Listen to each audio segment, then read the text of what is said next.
وَلَقَدْ آتَيْنَا لُقْمَانَ الْحِكْمَةَ أَنِ اشْكُرْ لِلَّهِ، اور ہم دے چکے تھے حضرت لقمان کو دانائی کہ شکر کرو اللہ کا۔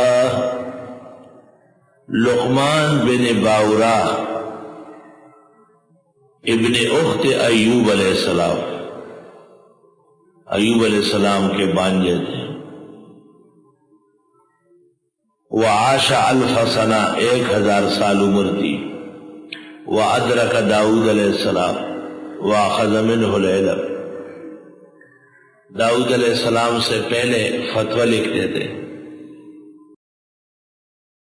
جب داؤد علیہ السلام مبعوث ہوئے فتوی دینا بند کر دیا اور فرمایا اذا اکتفیت فاکتفی، جب ضرورت نہیں رہی تو کام بند کر لو۔ آب آمد تیمم برخاست، خرسیان بھی گوئے آب آمد تیمم برخاست۔ بنی اسرائیل میں قاضی بھی رہے۔ درست بات یہ ہے کہ لقمان حکیم اور دانا تھے، وَلَمْ يَكُنْ نَبِيًّا۔ تفسیر مدارک اور ابن کثیر اور ابن جریر میں ان کو اجازت دی گئی تھی کہ نبوت اختیار کریں یا حکمت۔ انہوں نے کہا حکمت ٹھیک ہے، کیونکہ نبوت کا منصب بہت نازک اور بہت مشکل ہے۔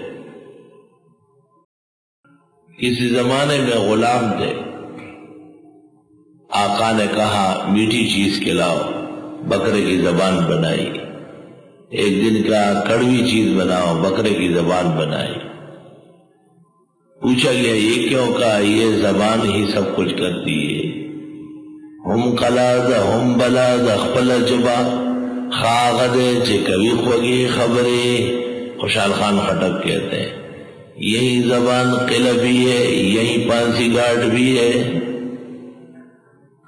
بہت کالے تھے، نصیحتیں سن کر لوگ آتے تھے لیکن دیکھ نہیں سکتے تھے۔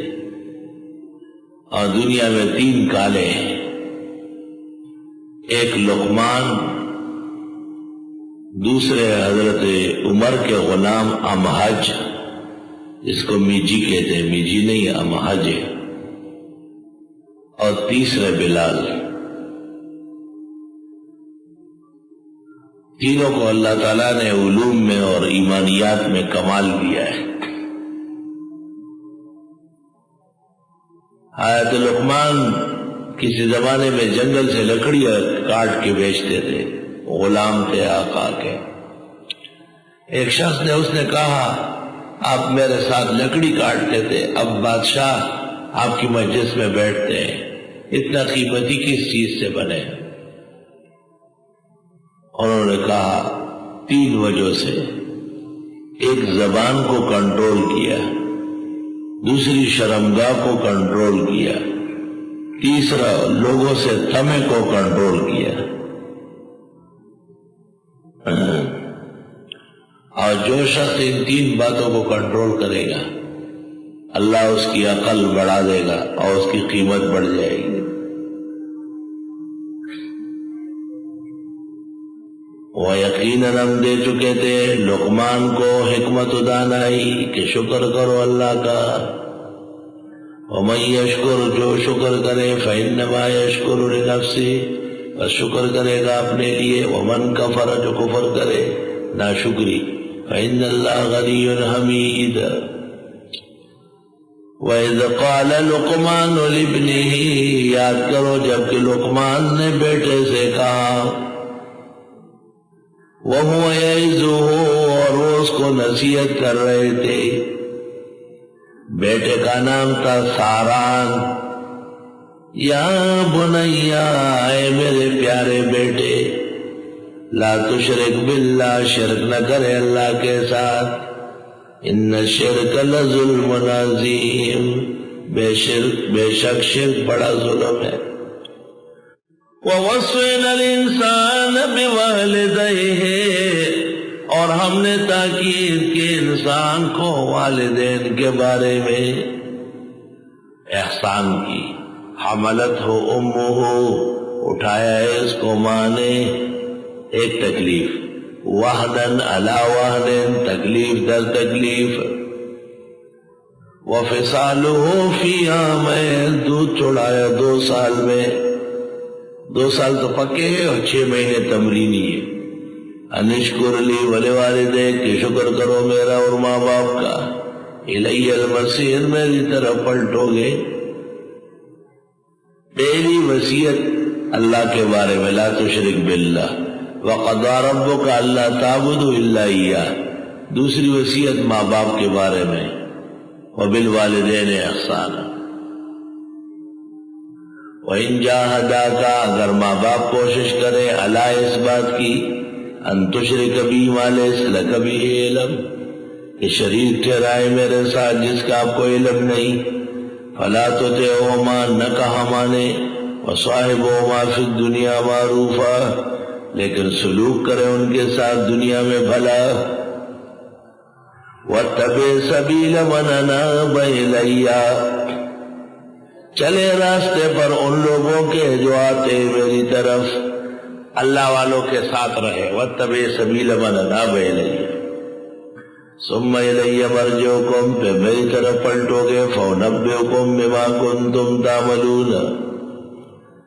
یا بنیا، اے میرے بچے، انہا ان تک مثقال حبۃ من خردل، اگر ہو نیکی بمقدار دانے رائی کے، فتکن فی صخرۃ، اور ہو بھی چٹان کے نیچے، او فی السماوات، یا آسمانوں میں، او فی الارض، یا زمین میں، یأتی بہا، اللہ لے آئے گا اس کو اللہ.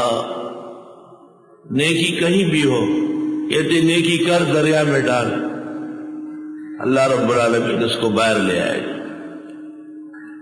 جیسے دانا زمین میں ہوتا ہے لیکن جب تری پہنچ جاتی ہے تو پودا باہر آ جاتا ہے.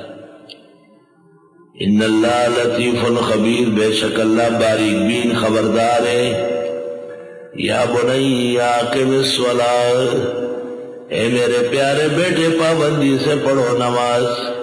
وامر بالمعروف، کہتے رہو اچھائیوں کا. ونہی عن المنکر، روکتے رہو برائیوں سے. واصبر علی ما اصابک، اور صبر کرے جو آپ کو تکلیفیں پہنچے.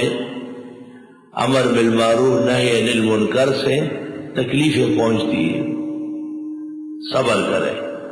ان ذلک من عزم الامور، بے شک یہ پختگی کے کاموں میں سے. لوگ تکلیفیں پہنچائیں گے تو آپ کیا کریں گے؟ ولا تصغر خدک، نہ پھلائے گال اپنا، للناس، لوگوں کے لیے. آدمی جب غصے ہو جاتا ہے نا تو اس کا ایک گال سوج جاتا ہے، نہ سجائے، اور نہ پھلائے اپنا گال لوگوں کے لیے. ولا تمشی فی الارض مرحا، نہ چلے زمین میں اکڑ کر، آرام سے چلے. ان اللہ لا یحب، بے شک اللہ پسند نہیں کرتا، کل مختال فخور، ہر دھوکہ باز شیخیاں بگاڑنے والے کو. واقصد فی مشیک، یا نرمی اختیار کرے چلنے میں، نہ دوڑے نہ بیمار کی طرح چلے. واغضض من صوتک، پست رکھے اپنی آواز، بہت چیخے نہیں. ان انکر الاصوات لصوت الحمیر، بے شک بدترین آوازوں میں سے آواز گدھے کی ہے. اس کو پتہ نہیں چلتا، اتنی آواز نکال لیتا ہے کہ آگے آواز جاتی ہے، پیچھے ریاح جاتے ہیں. تو ایسی آواز کا کیا فائدہ؟